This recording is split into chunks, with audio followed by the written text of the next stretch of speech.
입법고시 문제들이 사실은 뭐 아니면 도인 경향이 좀 있어요. 다는 아니지만 좋은 문제들도 많은데 이런 정도까지 물어오면은 뭐 힘들지 않냐라는 문제도 있고요. 의외로 고작 이거 물어봐? 라는 문제도 있습니다. 제 생각에는 출제에 신중함이 조금 더 떨어지지 않나라는 생각이 들기도 해요. 오류도 가끔 있었던 것 같고. 그럼에도 불구하고 2020년도 입법고시는 여러분들이 적어도 이제 경제학의 레벨에 분명히 도움이 되는 문제들인 것 같습니다. 그래서 이제 난이도도 괜찮았고, 그 다음에 이제 뭐 쉽지도 않고 아주 어렵지도 않았고, 또 이제 연습하는데 굉장히 좀 의미가 있는 타입의 문제들이었던 것 같아요. 자, 물론 이제 이거를 또 칠판에 대고 뭐 같이 수식을 짜는 정도로 진행을 한다면, 그렇다면 시간이 또 굉장히 많이 소모가 되어서 이제 강의의 목적은 여러분들에게 공부의 방향을 잡아드리는 거지 뭐 완전 풀어주는 건 또 아니라고 생각합니다. 그래서 방향을 잡고 해설지를 눈으로 좀 차근차근 좀 따라가려고 해요. 읽어보고 오셨죠? 정부가 납세자의 능력에 대한 선별 수단으로 소득 Y를 선택하여 과세하는 선별 나왔습니다. 정보경제학 문제일 거예요. 그죠? 그리고 능력 나왔기 때문에 답안지에 도덕적 체인은 안 들어갈 겁니다. 역선택, 개살구 시장 뭐 이런 것들이 들어갈 거예요. 준비를 하고 전체 인구 중 절반의 납세자는 능력 세타가 우수하고 세타라고 합시다 그냥. 나머지 절반은 열등하다. 우수한 경우 세타는 2, 열등한 경우는 그 값은 1이라고 했습니다. 납세자의 소득은 능력의 납세자의 노력을 곱한 것으로 주어지니까 세타 곱하기 2라고 하고요. 노력에 대한 비용은 2 곱하기 2의 제곱입니다. 문제가 굉장히 복잡했지만 다행히도 효용함수를 줬죠. 효용함수를 주면서 위에 있는 줄글을 수식으로 이제 전달을 해줬기 때문에 줄글을 여러 번 읽을 필요는 없었어요. 1번, 정부가 납세자의 능력을 관찰할 수 있다고 가정하자. 정보 비대칭이 아닌 상황이죠. 정보가 완전한 상황입니다. 균형재정의 제약하에서 균형재정. 경제에 반반씩 포진이 되어 있기 때문에 한쪽에 조세를 주면은 같은 크기의 보조금을 상대방에 쏴줘야 돼요. 그러니까 두 사람만 꺼내놓고 한 사람씩 뽑아서 균형재정이 달성되려면은 한쪽이 조세면 한쪽이 보조금 들어가야 됩니다. 그리고 1대1로 기준이 똑같은 크기, 절대값이 같아야 되겠죠. 그죠? 그리고 사회 효용을 극대화하는 정부의 최적화 문제를 쓰시오. 뭐 어렵지 않습니다. 왜냐하면 우리가 또 이제 극대화, 최적화라는 부분에 대해서는 미시 내내 그 연습을 하기 때문에 수식을 짜는 것 자체는 어렵지 않다. 다행히도 사회 총 효용은 개인 효용의 단순합으로 정의된다. 만약에 n명이라면 사실 수식이 복잡해집니다. 2분의 n 곱하기 첫 번째 타입, 2분의 n 곱하기 두 번째 타입의 효용을 수식으로 짜야 되겠죠. 이 전체를 극대화하려는데 2분의 n 없어도 괜찮을 것 같은데요. 어차피 답 찾는 데는 무리가 없으니 단순하게 UA 더하기 UH 더하기 UL을 극대화시키는 문제를 풀어도 지장은 없겠습니다. 단순화시키자는 거죠. 두 능력을 가진 납세자의 노력, 그 다음에 균형을 물어보는 거죠. 세금과 보조금을 물어봅니다. 눈으로 해설지를 따라오세요. 고능력자는 당연히 자신의 효용을 극대화시키는 선택을 하게 됩니다. 여기서 어쩔 수 없는 거는 TH죠. 뭐 건드릴 수가 없지. 정부가 정해주면은 따라가게 되는 것입니다. 따라서 위에 있는 효용함수를 그대로 옮겨 적었고 수식 복잡해질라 세타 H2를 대입한 다음에 자신이 할 수 있는 컨트롤할 수 있는 변수인 알파벳 EH로 사실은 편미분인데 전미분 기호 써도 돼요. 전미분한 값을 0으로 만들어주는 행위를 할 것이다. 이렇게 출발점을 잡았습니다. 수식 이해되시죠? 그런데 이 정도 루트가 크게 씌워져 있는 미분은 여러분들 할 줄 알아야 될 것 같아요. 이걸 이제 못하면은 문제 진행을 못하는 문제가 뭐 행시 쪽에서도 외교원 쪽에서도 충분히 나왔기 때문에 이 정도는 하셔야 됩니다. 합성미분, 뭐 속미분, 겉미분 이 정도는 테크닉을 쓰셔야 되겠죠. 전체 2분의 1승하고 통째로 미분하고 안에 거 다시 한번 미분하는 거 기억나시죠? 그래서 전체 2분의 1승이니까 그 2분의 1, 그다음 오른쪽에 루트 들어갔고요. 안에 거 미분했더니 위에 2-2H 뭐 이렇게 나왔어요.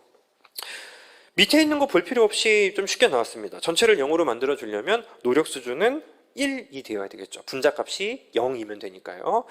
자, 저능력자 역시 마찬가지로 자신의 함수를 고려해서 분자값이 0이면 되니까 2분의 1이 나왔습니다. 보통 이렇게 하면 보통 이제 뭐 반응 함수가 나오든지 해서 연립해야 되는데 지금은 상대방이 뭘 하건 내 것만 극대화시키면 되니까 바로 상수가 나왔어요. 바로 상수가 나왔습니다. 그러니 고능력자들은 다행이네요. 조세가 얼마건 보조금이 얼마건 내 노력 수준이 얼마일 것이다라고 확정이 돼버렸기 때문에 문제가 그나마 쉽고 깔끔한 것입니다. 입시가 웬일인지 숫자를 깔끔하게 만들어줬어요. 입시라면 입시답게 여기서 함수가 나오고 밑에도 함수가 나오고 함수로 문제를 풀고 난리 부르스를 떨어줬어야 되는데 이 문제는 적당한 선에서 적당한 계산으로 좀 깔끔한 수치를 줍니다. 균형 재정하에서 사회 효용 극대화. 아니 뭐 무슨 상황인지 몰라도요. 문제에서 준 조건대로 사실 이렇게 해도 답은 똑같이 나올 거예요. 이렇게 n명이라 하자 2분의 n명, 2분의 n명 합친 거 해도 답은 똑같이 나오고요. 이렇게 해도 답은 똑같이 나오게 됩니다. 따라서 이번에는 둘의 합을 극대화시키는 걸 풀어야 되는데 미지수를 두고 풀면 너무너무 힘들기 때문에 상수를 다 집어넣었더니 상당히 깔끔하게 나오죠. 중요한 포인트는 요거 하나입니다. 균형 재정을 만족시켜야 되기 때문에 여기 TH 플러스 TL은 이제 0이어야 하는 것이죠. 여기서 보조금으로 바꾸는 건 귀찮은 일입니다. 마이너스가 나오면 보조금이라고 해석하면 되는 거니까요. 요거 둘 중에 하나 남기는 거지. 뭐 얘를 남기자. 얘를 남기면은 얘는 마이너스를 붙이면 되는 거에 불과하니까요. 미지수를 이제 하나로 만들었습니다.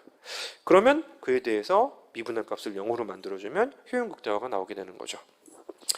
제가 지금 뭐 여기 루트 씌워져 있는 미분을 같이 해보는 게 여러분들에게 무슨 미분 능력을 키우는 것도 아니고 시간만 소진되기 때문에 방향성만 제시를 해드리는 거예요. 두 번째 문제를 보겠습니다. 정부가 납세자의 능력을 관찰할 수 없고 전형적이죠. 1번은 관찰 가능, 2번은 관찰이 어렵다 하면서 출제를 했죠. 관찰된 소득을 선별수단으로 선택하여 과세한다. 소득이 얼마면 과세 때리고요. 소득이 얼마면 보조금을 주겠다. 선별수단으로 쓰겠다는 거죠. 정부의 과세는 H의 소득은 2, L의 소득은 2분의 1이니까 H2라는 소득이 있으면은 과세를 이제 1번에서 도출한 8분의 3을 때리고 2분의 1이 나오면은 1번에서 도출한 8분의 3을 보조금으로 지급하겠다. 이런 상황을 제안을 해줬어요. 정보경제학의 문제에서 역선택과 관련된 전형적인 타입이 보통 두 가지가 있죠. 고용시장에서 보통 공부를 한번 하고 중고자동차 시장에서 한 번 더 공부를 해요. 이게 둘은 어떤 걸 선택하겠냐라면 굉장히 쉬운 문제가 됩니다. 자신의 효용을 높여주는 방향으로 선택을 하게 되겠죠. 그죠? 따라서 H이지만 자, H처럼 행동하는 경우가 있을 것이고 H이지만 L처럼 행동하는 경우가 있을 겁니다. 높은 쪽을 선택하게 될 거예요. 효용함수 제시되었고 자신이 하려는 상수들 다 포함되어 있고요. 심지어는 보조금 조세에 8분의 3, 마이너스 8분의 3 모두 포진되어 있습니다. 대입하면 돼요. 대입해서 큰 쪽을 선택해야 되는데 아래쪽이 크다는 겁니다. 아래쪽이 크니까 아래처럼 행동을 취할 것이다.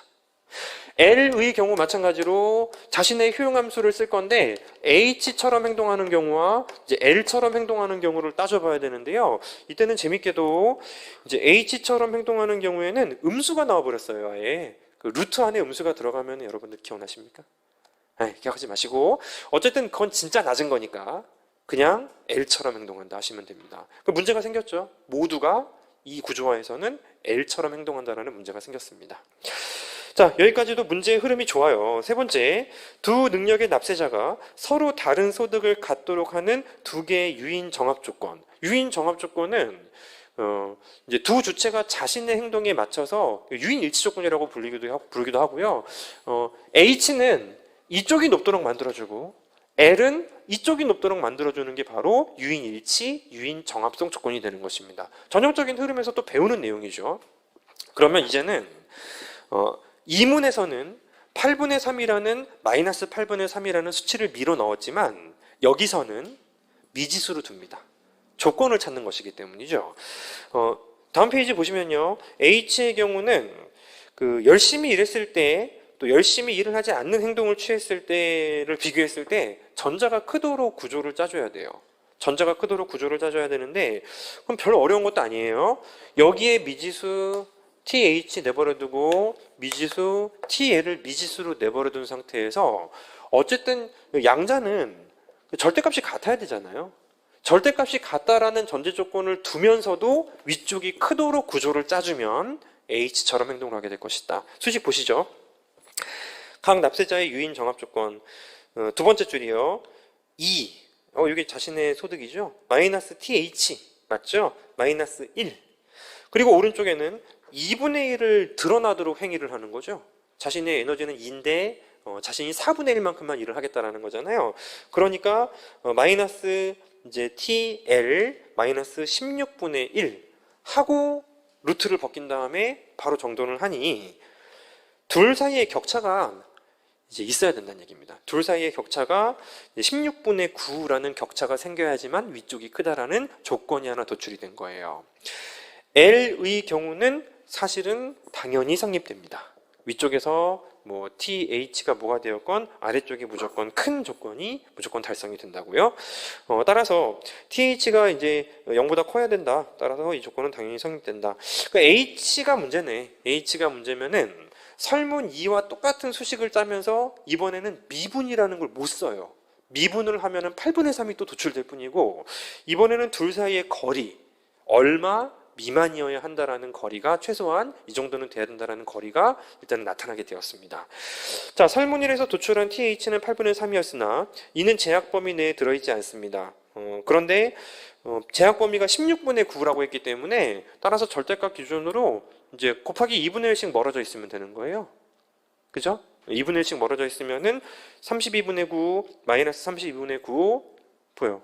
빼면은 16분의 나오죠. 따라서 둘 사이의 거리 자체가 일정 범위 내에 있어야 한다는 조건을 찾는 것이 이 문제에서 중요한 포인트가 되었었어요. 보세요. 보통 이렇게 하나 효용이 똑같으면은 단 한 명이라도 똑같은 효용이니까 이런 식으로 가버리게 되면 그렇다면은 H가 절반인데 단 한 명이라도 이렇게 행동하니까 균형 재정이 달성이 안 돼요. 맞죠? 그래서 보통은 등식을 넣지 않습니다. 이 양자를 확실히 가르는 경우의 문제에서는 등식을 안 넣어요. 근데 이게 공교롭게도 모든 교수님들이 등식을 넣지 말자라고 했으면 우리도 편안하게 가면 되는데 임범원 교수님 같은 경우는 등식을 안 넣으세요. 안 넣고 이거 안 돼. 등식은 빼야 돼 라고 보통 말씀을 많이 하시고 다른 교수님들은 가정을 달아줍니다. 같으면 자신의 행동을, 자신의 특성을 그대로 드러낸다라고 가정한다면 하면서 등식을 이제 정답으로 해야지 답이 좀 깔끔하게 나오잖아요.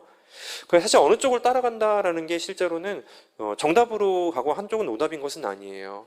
등식을 보장하려면 해설지에 적혀 있는 것처럼 똑같으면 자신의 특성을 드러낸다는 가정하에서라는 당사를 달아줘야 되고요. 아니라면 다시 문제 읽어볼게요. 3번. 언제 답 구하라고 합니까? 유인 정합 조건만 구하라고 했지. 그리고 이 조건과 균형 재정의 제약하에서 정보가 사회 총 효용을 극대화하는 최적화 문제를 쓰라고 했지 언제 조세를 구하라고 했습니까? 무슨 느낌인지 아시겠어요? 물론 실전에서 구하고 싶은 욕구를 그 누구도 뜯어말릴 수는 없습니다만 다시 한번 문제를 읽어보면은 그런 어떤 견해 차이 때문에 감점할 생각은 없는 거예요. 이해하셨죠? 그죠? 네 번째, 관찰 가능한 경우와 비교하였을 때 한 사회에서 과세가 야기하는 효율성과 소득 재분배의 상충 관계, 요거 해설지 바로 보시면 돼요.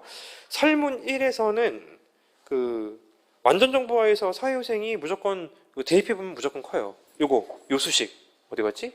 지웠구나. 둘의 효용을 합친 거로 따져보면은 완전 정보화에서 무조건 효용이 더 커지게 됩니다. 소득 재분배라는 측면을 놓고 보면은 설문일에서는 조세와 보조금으로 정돈을 하면 둘의 소득이 같아져요. 그러니까 소득 재분배 기준으로는 모두 같은 소득이기 때문에 그쪽이 더 우월한 거죠. 하지만 요 제약 조건 때문에 이 조세의 크기를 32분의 9로 잡아버리면은 둘 사이의 소득의 격차가 생기게 됩니다. 따라서 완벽한 정보화에서는 효율성도 괜찮고 소득 재분배도 괜찮은 거예요. 이해되셨죠? 구하는 방법 어렵지 않고 오타가 하나 있긴 해. 소득 재분배 문단 끝에 이제 정보 비대칭 상황하에서 소득 재분배가 더 열등하다 이렇게 바꿔주세요. 노안이 와서 잘 안 배요. 따라서 함의는 필요한 정보는 다 끌어냈죠. 완전 정보라면 효율성도 좋고 소득 재분배도 완벽하다. 근데 그럼에도 불구하고 완전 정보가 아닌 것이 현실 경제이기 때문에 어느 정도는 포기하는 겁니다. 효율성을 조금 포기하는 대가로 소득 재분배를 실제로 효율성을 좀 끌어올리는 대가로, 그러니까 일을 다 L만 하면 안 되니까요. 효율성을 끌어올리는 대가로 약간의 소득 재분배를 좀 포기하는 것이기 때문에 상충 관계를 갖는다. 이렇게 점검하시면 돼요. 재정학을 공부하시는 분들은 효율성과 소득 재분배는 보통 단기 상충 관계고 장기에는 보완 관계가 될 수 있다는 공부를 하시지만 경제학이니까요. 그런 이야기가 여기서 뭐 나올 일도 없고요. 오버하진 않습니다. 자, 설문일 같은 경우는 상당히 깔끔한 문제라고 생각합니다. 좀 더 어려워지게 수식을 짤 수도 있었는데 그나마 조금 이제 심플하고 단촐하게 문제를 제안해 줬기 때문에 상당히 연습하는 데 큰 의미가 있는 문제 타입 중에 하나, 준비하셔야 되는 문제입니다. 그래서 보통 공부하시면서 공부 초년에는 입시 문제들에서 진짜 안 풀어도 되는 문제들이 꽤 있어요. 꽤 있습니다만 그래도 최근에는 그나마 좀 세련된 문제들이 많이 나오고 있는 것 같아요. 출제하시는 분들도 이제 너무 옛날 스타일이 아니고 최근에 좀 세련된 느낌으로 많이 내시기 때문에 훈련하셔야 됩니다. 자, 2문으로 넘어가 보도록 할게요. 이 역시 마찬가지로 괜찮습니다. 어떤 도시에 환경 오염을 유발하는 3개의 공장 ABC가 있다. 오염물질을 20, 40, 60 단위만큼 발생시키죠. 100명 한 개 편익 주어져 있고요. 한 사람당 한 개 편익이 주어져 있으니 사회 전체의 한 개 편익을 계산해야 된다면은 그냥 수직합하면 돼요. 근데 이게 지금 일단은 공공재해라고 적혀 있기 때문에 수직합을 하는 것입니다. 수직합을 하려면은 P로 정리해서 합치고 왼쪽에 P 합쳐진 걸 라지 P로 보시면 되는 거예요. 그래서 일단은 밑에 그 한 개 편익과 한 개 비용을 구하고 그림으로 표시하라고 했기 때문에 한 개 편익 수직합한 거 50-X 나오더라고요. 그 다음에 한 개 비용만 구하는 거예요. 조심하셔야 될 건 한 개 비용을 그림으로 그리라고 했지 공급곡선을 그림으로 그리라고 하지 않았습니다. MC를 그리는 것과 공급곡선을 그리는 것은 분명히 달라요. 같은 경우도 있습니다. 우상향 하면은 보통 MC가 공급곡선하고 일치하지만 MC만 그리는 거라고 하면은 수평인 MC에서 수직인 S를 도출하려면은 맥스가 필요하게 돼요. 여기서는 현재 지금 10, 20, 30이라는 한 개 비용을 기업들이 따로따로 설정된 상태로 줬기 때문에 10 먼저, 낮은 거 먼저, 두 번째는 너네들이, 세 번째는 우리가. 이게 문제에서 요청하는 그래프 전부 다이지 뭐 계단식으로 꺾어 올라가는 그래프를 요청한 게 아닙니다. 조심하셔야 돼요. MC를 그리는 것과 무슨 어떤 물건을 던져주고 공급곡선을 그리는 거는 별개라는 것입니다. 별개. 자, 이게 어떤 이 재화에 대한 시장이라면은 10하고 20 사이라면은 우리는 10보다 높이 받을 수 있으니 공급할 거다 하면서 여기를 긋죠. 그죠? 공급곡선의 일부분이 되죠. 30보다 높으면은 우리 모두 다 할 수 있는 만큼 공급할 것이다. 이렇게 긋죠. 하지만 MC를 그리라고 했다면은 여기까지만 하시면 되는 겁니다. 그리고 또 교점이 마지널 베네핏이 여기를 이렇게 관통하는 형태로 50-X로 그려지죠. 두 번째 문제, 이 도시의 효율적인 오염 감소량을 구하시오. 오염을 0으로 만드는 게 최선은 아니라고 하죠. 오염을 줄이는 과정에서 비용과 오염 덕분에 발생하는 이제 마이너스 편익이 일치하는 점을 최적으로 찾기 때문에 1문에서 요청한 이 부분이 바로 최적 좌표가 되는 것입니다. 오른쪽으로 가봐야 이 편익이 늘어나는 부분이 없는데 구태여 높은 비용을 들여서 이제 오염량을 줄일 필요는 없다라는 것이죠. 따라서 MC 밑에 있는 면적이 총 비용이고 찾으라는 문제입니다. 깔끔한 문제예요. 시의회가 오염 감축을 위해서 세 공장 모두 10단위씩 오염을 줄이도록 규제했고요. 그게 총 비용이 얼마인지 계산하고 이의 답과 비교하시오. 그러니까 입시는 배점에서 이런 부분이 좀 있어요. 3번에서 10점이나 배점할 이유가 지금 하등도 느껴지지 않거든요. 모두에게 10단위씩 오염을 줄이라고 했으면은 MC가 10, 20, 30이잖아요. 10 곱하기 10, 10 곱하기 20, 10 곱하기 30이에요. 합친 게 바로 총 비용이 되는 것인데 이거보다는 높다는 거죠. 그에 대해서 위하고 비교하라고 했으므로 무슨 차이가 나냐를 설명한다면 쥐어짰습니다. 해설지 정도가 아닐까. 잘 줄이는 기업이 다 줄이는 게 효율적인데 이렇게 하면은 그 기업의 비용보다 못 줄이는 기업의 비용이 크기 때문에 그 정도 차이가 바로 사회적인 손실이 될 수 있다. 이렇게 쥐어짠다면 이 정도 서술이 가능할 것 같습니다. 네 번째, 오염 배출권제를 도입했다. 각 공장에게 30단위의 오염을 배출할 수 있는 배출권이 주어지고 그 배출권을 자유롭게 거래할 수 있게 하였습니다. 약간 갈등이 좀 있었어요. 첫 번째 그래프에서 요청했던 것은 가로축이 감축량입니다. 감축량. 감축량이면은 낮은 쪽이 먼저 감축하면 되니까 이쪽부터인데, 이제 네 번째 문제에서는 오염 배출권을 거래하는 제도거든요. 오염 배출권 거래 제도는 이제 그냥 단순하게 좀 파헤치는 표 문제가 있을 수가 있고, 여기를 이제 오염량으로 이제 표시를 할 수도 있죠. 이게 조금 더 좀 수월해요. 여기다 해도 됩니다만, 총 오염 배출량에서 저감 비용을 따지자는 것이죠. 낮은 쪽부터 차근차근 하시면 됩니다. 낮은 쪽부터 차근차근 이렇게 그리고 이렇게 또 계단식으로 일단은 만약에 내가 거래 비용이 나타나면은 사겠다라는 의지를 먼저 만들어주고요. 그 다음에 몇 개입니까? 30개씩 나눠졌으니까 총값은 90개가 되잖아요. 이게 이제 수요라면은 90개가 이쯤에서 이렇게 설정됩니다. 여기서 이제 문제를 출발하시면 돼요. 그런데 이제 균형을 찾으라는 문제였기 때문에 이제 수요와 공급이 일치하게 만들어지는 가격을 찾는 문제가 되는 것이죠. 그죠? 이 계단식 문제 이거 여러분들 120제에도 있는 문제잖아요. 따라서 다양한 아이디어를 짜내면 됩니다. 30이 가격이라면은 얘네들은 거래할 이유가 없는데 얘네들은 팔고 싶어 할 거 아니겠습니까? 모조리 팔고 싶어 할 것이고, 따라서 팔겠다는 사람들이 너무 많으면은 이제 가격이 떨어지게 되는 거죠. 사겠다는 사람은 지금 아무도 없어요. 만약에 20이 가격으로 설정되면은 그림상으로도 교점이 딱 맞아 떨어지는데, 그렇다면 이쪽에서는 팔려고 하고 이쪽에서는 모자란 만큼을 수요하려고 하겠죠. 밑에 표를 보겠습니다. 초기 배출량이 각각 20, 40, 60이고, 그 다음에 만약에 가격이 이제 20으로 설정이 돼 버린다면은 B 기업은 거래할 이유가 없다. B 기업은 거래할 이유가 없고, A 기업은 가지고 있는 것 전량 판매하려고 할 겁니다. 30개를 판매하려고 하겠죠. 정부가 30개씩 나눠준 거 고스란히 팔려고 할 것입니다. C 기업은 60을 배출하고 있는데 30을 받아왔어요. 30은 갖고 있으니 모자란 30만큼 수요하려고 하겠죠. 여기서 가격은 결정이 되는 것입니다. 수요와 공급이 일치하는 곳에서 가격이 결정이 되죠. 실전에서 여러분들에게 이 표를 그리라는 것이 아닙니다. 표를 그리라는 것이 아니고 이제 비교를 좀 쉽게 보여드리기 위해서 제가 표를 짠 것뿐이고요. 서술하시면 돼요. 이때 가격이 20일 때 수요량과 공급량이 일치하므로 가격은 고정이 되는 것입니다. 그러면 효율적으로 줄였을 때 비용하고 똑같이 들어요, 돈이. 많이 잘 줄이는 기업이 다 줄이고 못 줄이는 기업은 전부 다 방출하면서 요즘에 굉장히 또 중요도가 높아지고 있는 이제 오염 배출권 거래제도의 문제가 이렇게 완성이 되는 거죠. 좋은 문제입니다. 좋은 문제이고요. 밑에 있는 해설지가 간략해 보여도 글씨가 작아서 그렇지 그대로만 적어도 40점 다 딸 수 40점? 30점 다 딸 수 있는 그런 문제였던 것 같습니다. 좋은 문제는 풀어야 돼요. 3문 보겠습니다.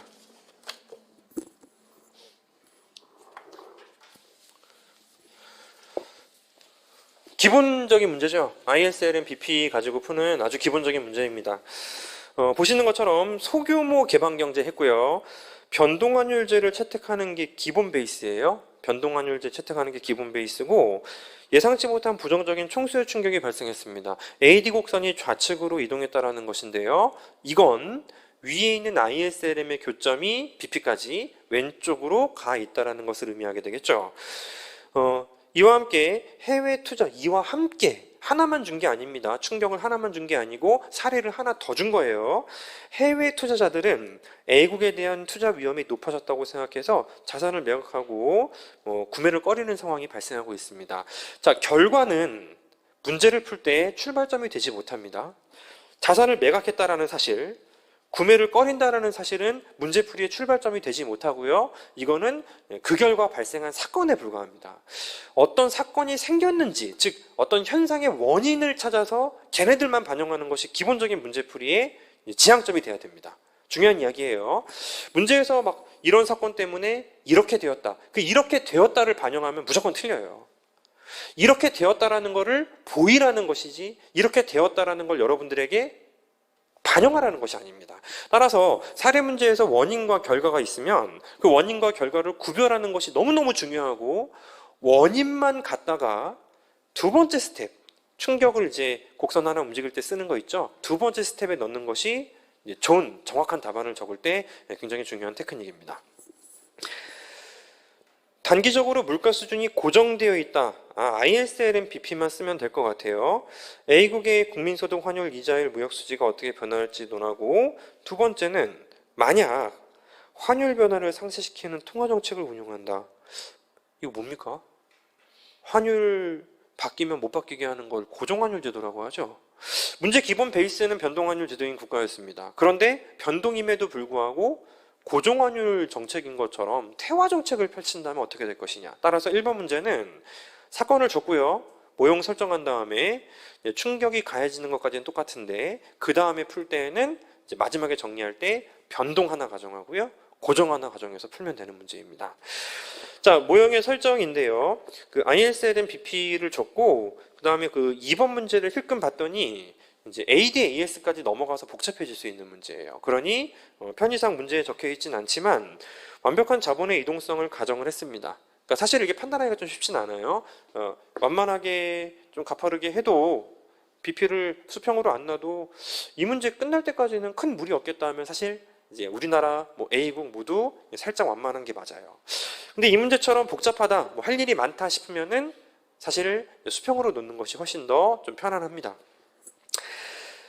모형의 설정 별거 없죠. 기계적으로 가죠. ISLM BP 수식 그냥 나열식으로 적으시면 되고, 다만 함께 해외 투자가들이 불안해한다를 반영하기 위해서 리스크 프리미엄을 넣었습니다. 그리고요, 이제 BP는 수평으로 가정했고요. 변동환율 제도에서는 마샬 언어 조건을 쓸 것이기 때문에 미리 했어요. 미리 마샬 언어 조건을 적용을 했습니다. 여기까지가 모형의 설정입니다. 그죠? 두 번째, 현 상황의 분석이 두 번째 스텝이에요. 부정적인 총수요 감소는 LM의 좌측 이동으로도 가능하나 사실상 편의상이라고 넣는 것도 제가 나중에 생각해보니 안 돼요. 왜냐하면 변동환율 제도라고 하면은 사실은 이런 일이 생기죠. LM 곡선이 좌측으로 이동하잖아요. 그죠? 그럼 IS 곡선이 따라서 좌측으로 또 이동하는 현상이 생겨버리지 않습니까? 그죠? 따라서 LM이 좌측으로 이동했을 때 변동환율 제도면 IS가 따라갈 것이고, LM이 이제 IS가 좌측으로 갔을 때는 사실 되돌아옵니다. 되돌아와요. 이 BP 수평을 가정하게 되면은 되돌아오기 때문에 이제 엄밀히 말하면 이 부정적인 총수요 충격이 과연 화폐 충격일 것이냐 아니면 생산물 충격일 것이냐 여부에 따라서 조금 달라요. 조금 다릅니다만 보통 부정적인 총수요 충격이 화폐 시장부터 출발되는 경우는 별로 없습니다. 실물 경제에 문제가 있으니 화폐에 대해서도 영향을 주면서 화폐 수요를 늘려야 되겠다, 은행 가서 찾아봐야 되겠다 이러는 것이지, 갑자기 유행이 되는 거예요. 여기 막 플렉스하게 여기 지갑 속에 5만 원짜리를 여기다 이렇게 비닐으로 막 차고 다녀야지 유행이야. 그런 일은 별로 없다는 거예요. 따라서 문제의 취지는 좀 더 분명했으면 좋았다. 소비, 투자 이런 걸 언급했으면 좋겠지만은 그래도 문제의 취지를 고려할 때 소비 투자, IS 쪽으로 문제를 풀기 시작하면 좋겠다라는 판단이 듭니다. 따라서 첫 줄의 사례는 IS의 좌측 이동. 두 번째 줄의 사례는 명확하죠. RP의 상승입니다. 우리나라가 더 위험해졌으니 리스크를 제거하는 대가를 더 줘야 돼요. 리스크 프리미엄이 올라가게 되는 것이죠. 자, 1번과 2번 목차에 대해서 다시 한번 생각해 보자. 모형의 설정, 문제에 준 이제 원인, 현상을 곡선 하나하나의 이동에 각계적으로 격파해서 집어넣는 것. 그 다음 세 번째 스텝이 새로운 균형을 찾는 것입니다. 근데 세 번째 스텝이 두 개로 나뉘어지죠. 하나는 변동환율 제도, 하나는 고정환율 제도입니다.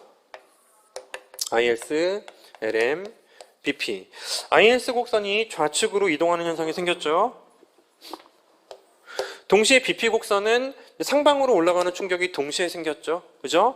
그러면 현재의 BP, 현재의 IS, 이제 가만히 있는 LM을 고려했을 때 이렇게 보이셔야 되겠네. 밑에 있습니다. 밑에 자본의 유출이 발생합니다. 그 두 번째 줄에 끝자락에 있는 게 설명이 되죠. 매각하기 시작하였다. 맞죠? 따라서 결과를 문제 풀 때 쓰지 않는다. 원인만을 반영해서 내가 결과를 설명하려는 것이 문제 풀이입니다. 그래서 어찌됐건 밑에 이자율이 낮으니까요, 자본의 유출이 발생하게 됩니다. 외환 시장에서 자본의 유출, 달러로 바꾸려는 사람들이 많아질 것이니 외환의 초과 수요라는 현상이 생기게 되겠죠. 환율은 원퍼 달러, 달러의 가격이니까 달러가 더 많이 수요가 늘었으므로 환율이 상승하는 충격이 생기고요. 환율의 상승은 미리 가정했죠. 마샬 러너 조건이 성립되는 경제에서 경상수지를 개선시킵니다.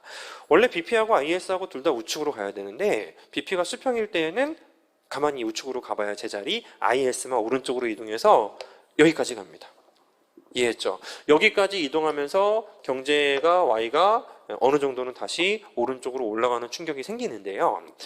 만들어진 거는 조금 더 많이 만들 수 있겠지만 그 과정에서 환율이 상승해 버렸기 때문에 교육 조건은 악화된 거예요. 교육 조건이 악화됐다라는 현상이 실제로 생겼습니다. 어찌됐건 나머지 물어본 것들은 다 답이 쉽게 되는데 하나가 문제예요. 무역수지가 문제입니다. 무역수지. 자, 칠판을 좀 보고 같이 좀 이야기를 해보세요. 2라고 하면 좀 그렇지. 0.1점이라고 합시다. 환율이 2니까. 무역수지를 물어봤습니다. 무역수지를 물어봤는데 이제 CY 뭐 조세 없으니까요. 투자, 정부 지출, 그 다음에 NX를 일단 꺼내놓고 고민을 해보려고 해요. 새로운 점의 균형 역시 IS 위에 위치하기 때문에 얘 가지고 조금은 접근이 충분히 가능하게 됩니다. 희한하게 이게 객관식 시험에서 많이 나오는 패턴인데 주관식에서도 사실은 거의 처음으로 좀 이게 증감을 좀 판단을 좀 시켰던 것 같습니다. 0점 기준으로 1점만 보자. Y 증가했죠? 그죠? 그런데 CY는 그거보다 덜 증가했죠?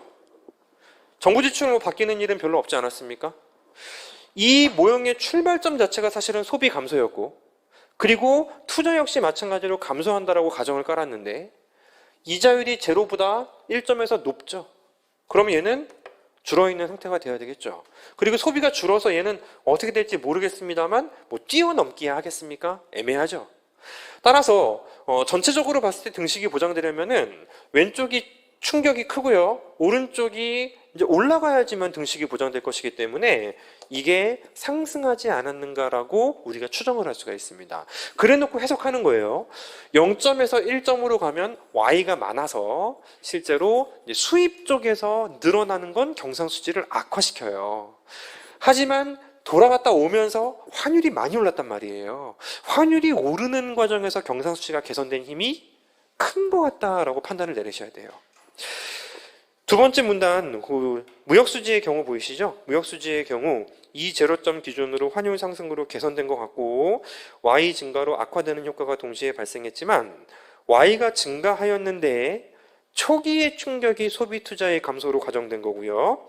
이자율 상승으로 투자는 더 위축됐고 Y 증가에 따른 소비의 증가는 Y 증가 쪽이 클 거잖아. 그러니까 Y 증가 쪽이 크고 이쪽의 증가 쪽이 작을 것임을 고려하면은 무역수지는 개선된 것 같다. 이렇게 여러분들이 높낮이를 저울질할 수 있어야 되는 문제가 사실 주관식에서는 처음 나왔습니다. 객관식에서는 많이 나오고 있는데요.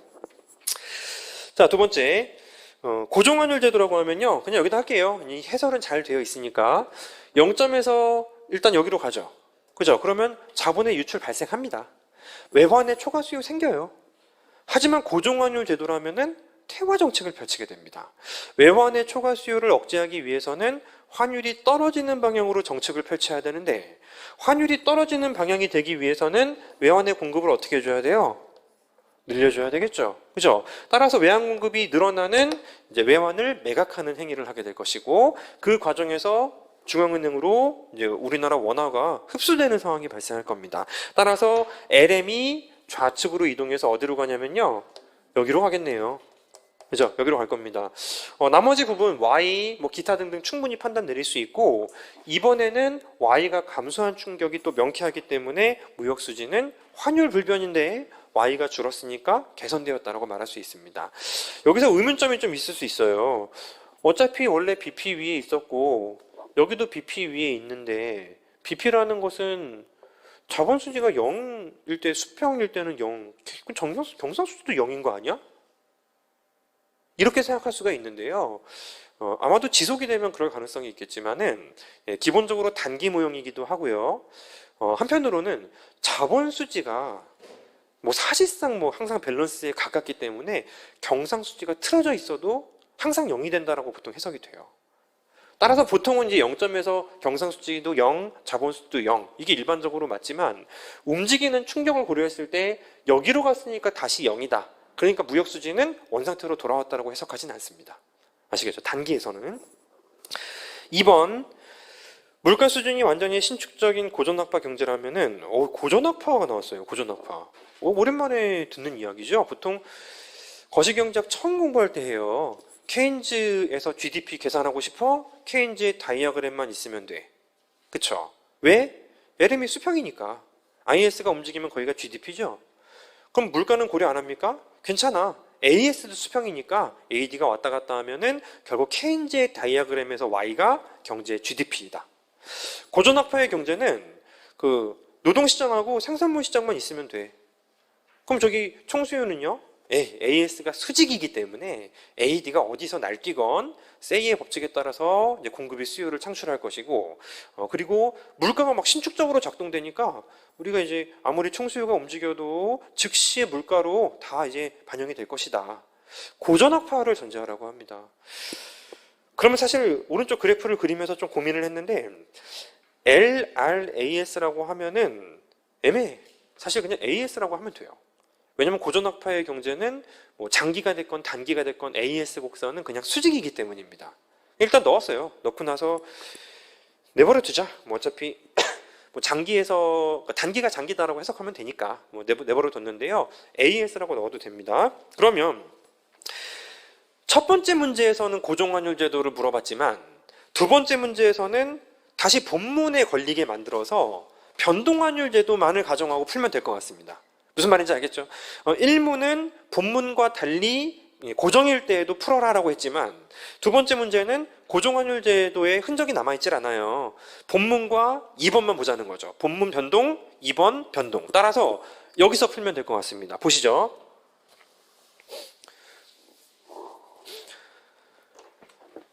핵심만 적어주세요. 핵심만 적어주시면 되고요. 뭐 교재상으로 제가 수업하면서 필기거리 안 드려야지 여러분들 실력이 느는 게 뭐 분명하다고 생각하기 때문에 해설지 가지고 충분히 커버 되실 겁니다.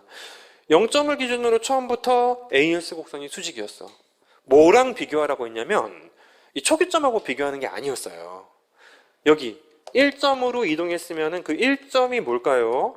우하향하는 AD 곡선이 존재한다면 바로 그 폭이 AD 곡선의 우측 이동폭입니다. 위에서 교점이 바뀌었으면은 그게 물가 때문이 아니었죠. 물가 때문이 아닌 이유로 위에서 교점이 바뀐 수평폭이 바로 AD의 수평 이동폭입니다. 그래서 뭐랑 비교하는 거냐면 물가가 완전히 경직적인 단기라는 상황이 존재했다라면 2라고 적어놨지? 자꾸 2라고 하니까요. 단기라는 상황이 존재했다라면은 고전학파가 가정하는 경제에서 이거하고 이 둘을 비교하는 문제예요. 이거 조금 유의할 점이에요. 다시 읽읍시다. 단기적으로 물가 수준이 고정되어 있는 경우와 어떻게 달라지겠는지 비교 분석하는 거기 때문에 여기서부터 여기를 분석하는 게 아니고 여기서부터 여기를 분석하는 거다. 즉 여기로부터 여기를 분석하는 거예요. 고전학파의 경제에서는 모든 것들이 신축적이기 때문에 다시 위로 쭉 직선을 그을리면은 1점에 머무를 이유가 없습니다. 다시 이 선상으로 돌아오게 되는 거죠. 어떤 이유로? AD 곡선을 따라서 아주 빠른 속도로 물가 상승과 함께 위에 있는 곡선들이 좌측으로 이동하게 되죠. 따라서 LN 곡선은 무조건 여기로 가야 돼요. 왜냐하면 사실상 LN 곡선하고 AD 곡선하고 수식이 같아요. BP가 수평일 때에는. 근데 보세요. 물가가 상승하는 충격에 따라서 P분의 MS가 떨어지니까 LM이 좌측으로 가는 건 자명한 사실입니다. 두 번째, P분의 EPF에서 실질 환율이 떨어지기 때문에 마샬 러너 조건에 의해서 경상수지가 악화되고 그래서 IS 곡선도 따라가는 건 자명한 일입니다. 하지만 두 개의 충격에 따라서 LN과 IS가 좌측으로 이동하는 폭이 한 번에 동일할 리는 없습니다. LN 곡선이 이쪽으로 가야 되는데 IS 곡선은 보통 통상적으로 LM의 이동보다는 작다고 합니다. 보통은. 하지만 그거는 보통의 이야기니까 혹시라도 크면 이 오른쪽 위에 있건 왼쪽에 있건 왼쪽 위에 있으면 자본의 유입이 살짝 발생해서 환율 떨어지고 다시 이제 왼쪽으로 또 갈 것이고, 왼쪽 밑에 교점이 잠깐 설정되면은 자본의 유출이 조금 더 생기면서, 그러면서 다시 한번 이제 마샤노노 조건에 의해서 경상수지 개선되니까 결국에는 교점으로 갑니다. 따라서 최종적으로는 여기 2점으로 가요. 최종적으로 2점으로 가는데, 이렇게까지 디테일하게 가는 이유는 1점하고 2점에서의 각각 변수들을 비교해야 되기 때문에 그런 거예요. 이해 가십니까? 단순하게 2점을 찾는 문제라면은 요거 생략해도 뭐 큰 문제가 되는 건 아니야. 하지만 1점하고 비교를 해야 된다라면은 조금 디테일하게 들어갈 이유가 있습니다. 그래서 제가 여러분들에게 거시경제학은 쉽게 나와도 내공에 따라서 점수 차이가 나고, 어렵게 나오면은 내공 때문에 결정적인 점수 차이가 날 수 있는 과목이라는 거예요. 사실 그 누가 교과서에서도 자세히 설명 안 해줘요. 왼쪽으로 간다. 거기 있어야 되니까 가는 거잖아요. IS가 덜 가도 따라 붙고요. 지나가도 돌아오는 현상이 발생하게 되는 거예요. 자, 분석은 이렇게까지 하시면 되고요. 그 오른쪽 단기 균형과의 차이점 봅시다. 나머지는 그냥 읽으시면 돼요. Y는 더 왼쪽에 위치하고 잠재 생산량으로 돌아오고, 그 다음에 이제 물가는 단기에 비해서 상승했고, 기타 등등 이자율은 똑같고 쉬워요. 환율 같은 경우에는 이제 그 낮게 형성될 가능성이 있냐, 높게 형성될 가능성이 있냐, 칠판 보세요. IS가 여기에서 조금만 이동했기 때문에 순간적으로 위에 있으면 2점으로 가는 과정에서 자본의 유입이 발생할 것이기 때문에 얘에 비해서 환율이 낮을 것이다. IS가 조금 더 같은 물가 상승 충격에 의해서 더 왼쪽으로 갔으면, 그렇다면 오히려 자본의 유출이 조금 발생할 것이기 때문에 여기로 돌아오는 과정에서 환율이 상승할 수도 있다. 근데 통상적으로 전자가 일반적이죠. 그죠? 방금 말씀드린 것처럼 환율은 조금 떨어질 가능성이 높다. 이거 이제 판단 내리실 수 있어야 되는 겁니다. 다만 이제 환율 변동에 비해서 어쨌든 변동환율 기준이죠. 이 투점에 비해서 Y는 감소하였으므로 소비는 분명히 감소한 게 맞아요. Y가 줄었으니까. 하지만 이는 Y의 감소폭보다 작고, 이자율이 불변이니까 투자가 동일하고, 정부 지출도 동일하니까 무역 수지는 분명히 악화된 게 맞다. 맞죠?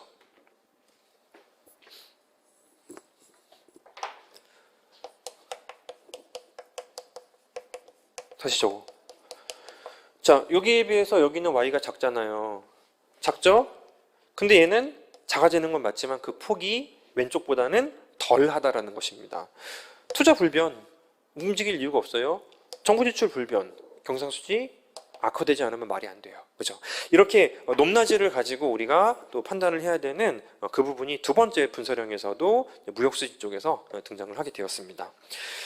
그러니까 해석을 하자면은 Y 감소는 원래 무역수지를 개선시켜요. 개선시키는데 이제 여기 물가 상승 때문에 실질 환율 감소로 경상수지 악화된 힘이 더 크다는 얘기죠. 그죠? 자, 이 3번 문제 역시 마찬가지로 주관식에서는 새로운 관점을 조금 줬어요. 객관식에서는 이런 얘기를 좀 많이 물어봐요. 최종적으로 소비가 어떻게 됩니까? 문제에서 막 왔다 갔다 했지만 결과적으로 따져보니까 줄었다 늘었다를 이렇게 한계 소비 성향이 크게 가지고 따지는 문제가 조금은 있는데, 주관식에서는 거의 없었는데도 이번에는 좀 물어봤던 패턴이 좀 있었다라고 생각이 됩니다. 자, 입법고시까지 한번 봤어요. 입법고시까지 한번 봤고, 다시 말씀드렸지만은 이게 이제 여유 있게 하나하나 풀면서 강의가 진행이 된다면은 사실은 4시간도 모자란 정도의 난이도들이 올해도 좀 포진이 된 것 같고요. 이제 보통 이제 기본기를 좀 탄탄하게 쌓아야지 약간 응용된 것도 푼다라는 아이러니가 있는 것 같습니다. 기본적인 문제들을 나왔을 때 잘 풀어야 되니까 기본기가 필요하지만, 기본기가 탄탄해야지 조금 이제 응용되는 문제에서도 대처가 되는 것 같아요. 이를 또 증명하게 조금 더 예시가 될 수 있는 게 저는 이제 입시 쪽에서 좀 그랬던 것 같습니다. 자, 오늘 기출 해설은 여기서 이제 마무리하면 될 것 같고요. 다시 말씀드리지만 요거 이제 본수업 3순환 이런 거 어느 정도 소화가 잘 되고, 그리고 사실 들어야지 조금 더 속도감 있게 좀 소화할 수 있는 부분이니까 또 들을 수 있는 기회가 있으면 다시 한번 들어보셔도 괜찮을 것 같습니다. 자, 여기서 마치도록 하겠습니다. 수고하셨습니다.